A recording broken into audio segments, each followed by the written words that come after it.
आदे भाई दीवान शहजाद साहब दा, दीवान शहजाद साहब दा,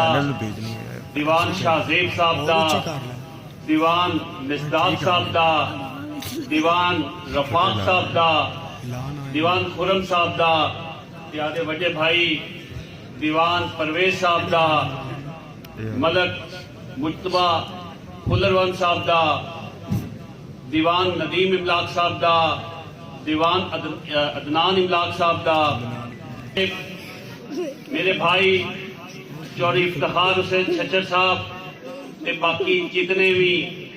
साडे मेहरबान साडे नाल तशरीफ लिआए हुए ने, उन्हां ते जिहड़ा तुसीं एहसान कीता है, मैं यकीन जानो कि मैं इस एहसान दा सारी जिंदगी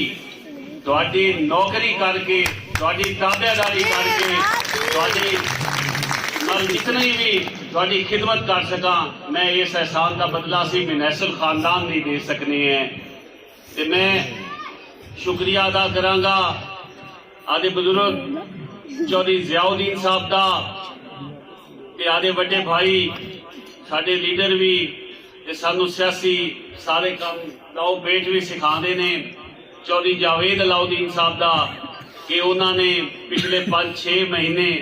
बड़ी मेहनत की ते उन्हां दी रिक्वेस्ट ते बाकी सारे दोस्तों की दीवान साहब ने रिक्वेस्ट को मंदिया होया ते दीवान फैमिली ने अज मेहरबानी की, सब का बहुत बहुत शुक्रिया जी। मैं जिस तरह भतीजे भांजे बेटे है ने, इंशाअल्लाह ताला मैनू भी तुसी आदा भतीजा भाजा बेटा पाओगे, ते मेरे ये जेड़े सारे भाई जिन्हां दे मैं नाम ही लैने, मैनू ये आदा भाई आदा दोस्त पावनगे, ते कदे भी तुहानू ये एहसास नहीं होएगा कि असी कोई तुहाडी फैमिली तो बाहर हैं। असी इंशाअल्लाह ताला तुहानू यही महसूस होएगा कि साडा पुत्र बतरीया है। जिवें तुसी इन्हां सारियां ते हक रख सकदे ने, मेरे ते भी तुसी हुक्मन उवें ही हक रख सकदे ने। मैं आदे सारे मोहसना की तरफों, सारे दोस्तों की तरफों एक बारी फिर मैं, क्योंकि हाली मुकर्रीन काफ़ी पै ने, मैं ज़्यादा टाइम नहीं लवांगा, तो काफ़ी दोस्त खड़े भी ने, मैं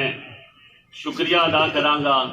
ते गल तो मैं दीवान साहब मुका दी है कि मैं इंशाअल्लाह ताला इस घर का जी बन के विखावांगा। बहुत शुक्रिया, बहुत नवाज़।